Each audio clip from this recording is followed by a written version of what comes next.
I'm going to show you, hopefully quicker than my last video, how to make a t-shirt to protect your dog's back. He suffered a severe burn. As you can see, there's goo down from like here to here, and then also there's burns down there. But this was the really bad part here. It still is. So he went for a procedure last week and finally got the last, well, it wasn't really a procedure. She just took off the last of the eschar. There was like 4 big sections. This is what I wanted to talk about for protecting their skin, putting on this band, and just a quick tutorial about the easiest way we found to do these cheap t-shirts over at Walmart. As you can see, it's the back is up, and the reason, it's inside out, and the reason why is because this the front of it is less abrasive. Okay, there's no seams, right? Those seams are less on the out, what somebody would wear. So it's inside out. These are headbands. I got like 6 of them from Amazon, or 8, whatever I got. We finally found a good use for them. So please don't mind. There's Ellie. Yeah, she's mad at me now. Okay, so please don't mind the mess. I was just tweaking these shirts, and I thought, you know what, now's a great time to show about this. Because I thought, maybe there's somebody out there that really needs to know, is struggling like we did. Now, first of all, when he was healing, mostly it was open to air, and we just kept a really clean house. I know you can't tell now. I'm getting ready to clean. So my design of the t-shirt was not very good, but my husband came up with this idea, and it worked out really well, actually. So for Charlie, let me go out a little bit. Charlie is a 36-inch chest and a 22-inch neck, and he's a really long back. But what we found is he wears the men's small for the best fit. So Walmart t-shirts, cotton. This one's called Athletic Works. We got these on clearance. We paid more for the other ones, but we found a whole bunch on clearance for $3. So we bought a lot more, and we bought with the smalls. He can wear a medium after he heals a little bit. This would be nice and airy, but right now he needs something that stays put a little bit better. Okay, so all he did was, for him, it's like just a little bit down from the armholes where we start, but you're just gonna have to measure your dog or put it on him and then put some holes. You'll just have to do that somehow, but anyway, let's see, I think I already talked. No, I didn't talk yet. So for him, well, he wears them inside out because of the seams, and one of the sores is up by the neck. So as you can see, it's smoother than this side, which has a lip, so that would be going back and forth. So yeah, little holes in the middle. You're done, right? That's it.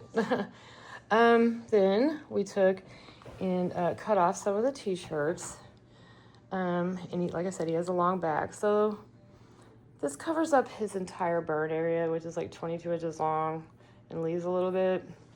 Because if we leave it too long, then when he sits down or lays down, then it pulls down.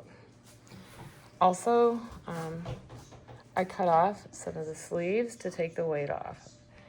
Now, last thing I just want to go over is, so here we have a cut, and I only have one hand, so bear with me. So that's the front of, his belly, and then here's his back here. And we were struggling with, we had a problem with the t-shirt that slipped. In fact, we've always been having that problem. I just haven't had a lot of time to deal with it. So here's the headband I was talking about. One of them I'm getting ready to sew on. It's only gonna take a second. What I found out, I had the other one where I thought maybe it would be better if it was more narrow up by his throat. I changed my mind after feeling it on myself.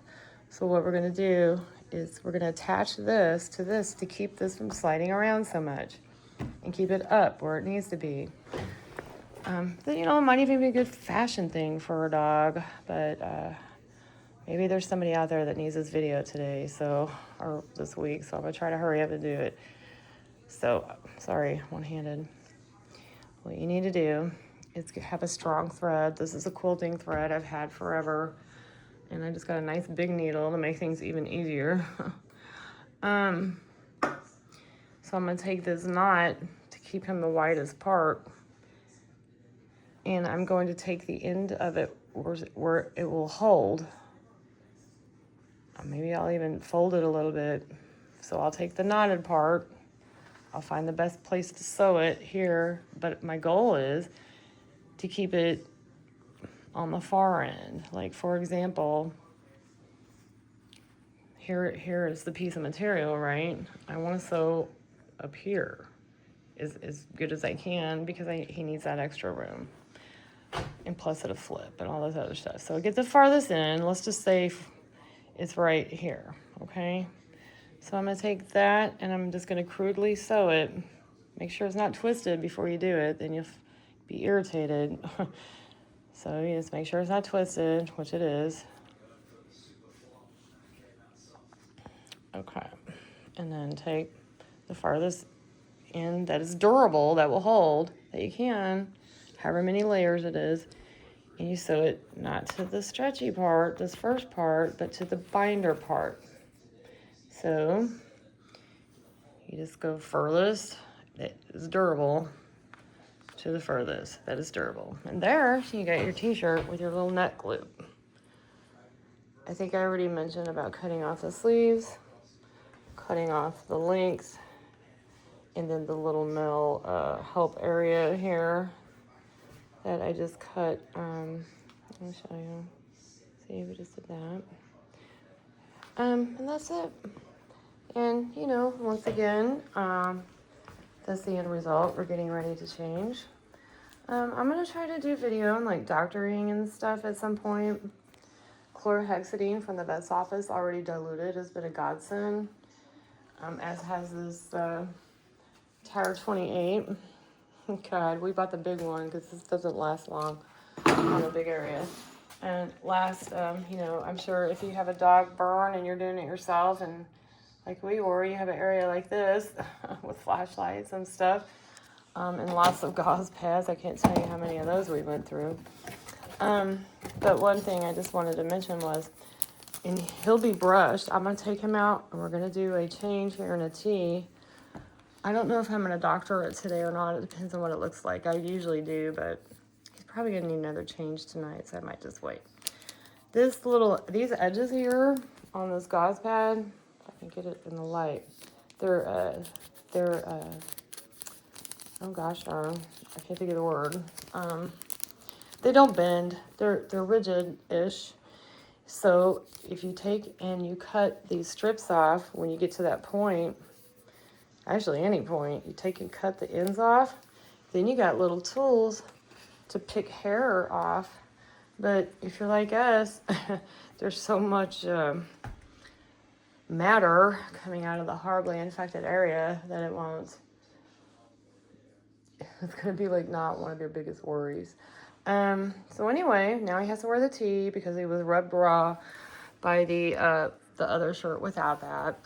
And then he'll be doing that for a few days. And then after he starts getting a little bit more healed or get a better stable wound area that's a little bit harder with a little crest on it, and it looks better, then he can go to his less restricting t-shirts.